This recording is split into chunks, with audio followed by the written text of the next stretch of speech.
నమస్తే people, welcome to Prasanna and Bharat vlogs. Firstly అందరికీ happy Karthika పౌర్ణమి అండి.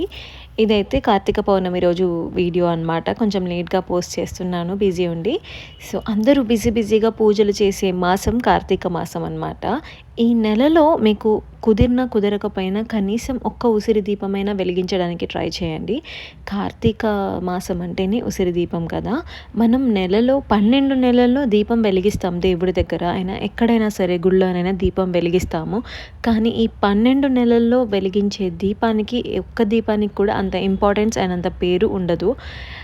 అశ్వయుజ దీపం, భాద్రపద దీపం అని దేనిని అనరు. కానీ కార్తీక మాసంలో వెలిగించే దీపానికి మాత్రమే కార్తీక దీపం అని పేరు వచ్చింది. అంటే అది ఎంత ఇంపార్టెంటో మీరు అర్థం చేసుకోవాలి. కార్తీక దీపం సో మంచిగా అందరూ చాలా నిష్టగా పూజ చేసుకుంటారు కదా. ఈ నెల మొత్తం మార్నింగ్ 4కి లేచి అలా 6 లోపు దీపం పెట్టేసేయాలి అని కొంతమంది అంటారు. ఇంకా ఎవరికి కుదిరినట్టు వాళ్ళు చేసుకుంటారు. నేనైతే కలర్ఫుల్గా డెకార్ చేసుకొని పెట్టుకున్నానండి ముందే ఫ్లవర్స్ అన్నీ కూడా. ఇది వచ్చేసి టెంపుల్లో అనమాట. ఆ రోజు మార్నింగే టెంపుల్కి వెళ్ళిపోయాము. చాలా అంటే చాలా ప్రశాంతంగా అనిపిస్తుంది. ఇది మా దగ్గర ప్లేస్లో ఉండే కోట్లింగాలు అని అంటారనమాట ఈ ప్లేస్ని. సో అక్కడికి మేము ప్రతిసారి వెళ్తాము. అక్కడ మంచిగా బయట కూడా ఆ గుళ్ళో కూడా ఉసిరి దీపం వెలిగిస్తే మనకి చాలా మంచిది. నార్మల్లీ అందరూ చేస్తూనే ఉంటారు కదా. గుళ్ళో కూడా ఉసిరి దీపం వెలిగించిన తర్వాతే ఎవరైనా బయటికి వెళ్తారు. ఉసిరి దీపం అనేది చాలా ఇంపార్టెంట్ అండి. నేను చెప్పినట్టు ఒక్కటైనా వెలిగించడానికి ట్రై చేయండి. సో ఏదైనా సరే మనం మనస్ఫూర్తిగా హ్యాపీగా చేస్తే మన మనసుకి చాలా ప్రశాంతంగా సాటిస్ఫాక్షన్గా ఉండాలి. అంటే ప్రశాంతంగా కూర్చొని పూజ చేసుకుంటే ఆ హ్యాపీనెస్, ఆ ఫీలింగే వేరు. నాకైతే ఫస్ట్లీ ఇంట్లో చేసుకున్న తర్వాత మళ్ళీ గుడిలో చేస్తే అది ఒక హ్యాపీనెస్ అనమాట. ఇంట్లో మనం ప్రశాంతంగా చేసుకోవచ్చు కదా అండి. సో ఫస్ట్లీ అక్కడ వెళ్ళిన తర్వాత, అక్కడ అయిపోయిన తర్వాత మనం గుడికి వెళ్ళి చేసుకుంటే అది ఇంకొక హ్యాపీనెస్ అనమాట. సో ఆ రోజు అభిషేకం చేస్తే కూడా చాలా మంచిది.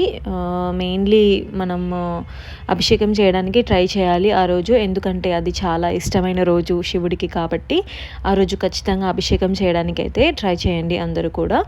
మెయిన్గా మారేడు ఆకులతోని పూజ చేస్తే చాలా మంచిదని చెప్తారు కదా. మారేడు ఆకుల్ని కూడా తీసుకొని పూజ చేయడానికి ట్రై చేయండి.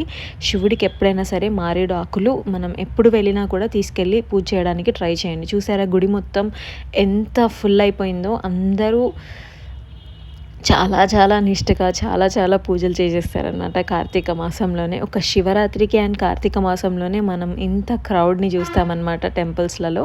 సో ఇక్కడ ఈ టెంపుల్లో బయట ఇలా శివలింగం ఉంటుందన్నమాట. నాకు చాలా ఇష్టం. చూసారా ఎంత బాగుందో శివలింగం అండ్ పెద్ద పాము, నంది కూడా.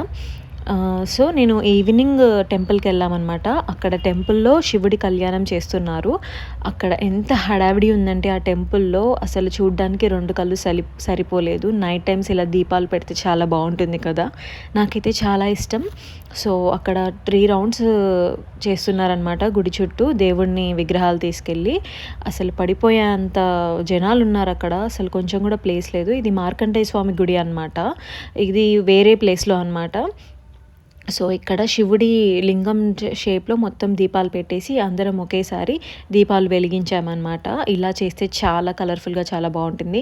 ఆకాశ దీపం ఎంతమంది తెలుసు, 6 to 6:30 లోపు పెట్టేస్తారు ఆకాశ దీపం. దాంట్లో నూనె పోసి మనం మొక్కుకుంటే చాలా మంచిదన్నమాట. సో ఇది నేను ఎడిట్ చేసిన వీడియో అండి. కింద లింగాలు చూసారా, అవన్నీ కూడా చాలా ఉంటాయి. సో ఇక్కడ అందుకనే కోట్లింగాలని పేరు వచ్చిందనమాట. నా వీడియో నచ్చితే ఖచ్చితంగా లైక్, షేర్ అండ్ సబ్స్క్రైబ్ చేసుకోవడం మర్చిపోవద్దు. అండ్ నెక్స్ట్ వీడియోస్ మీకు రావాలి అంటే సబ్స్క్రైబ్ చేయండి. మీ ఫ్రెండ్స్ అండ్ ఫ్యామిలీ మెంబర్స్కి షేర్ చేయండి. చలో బాయ్. Next video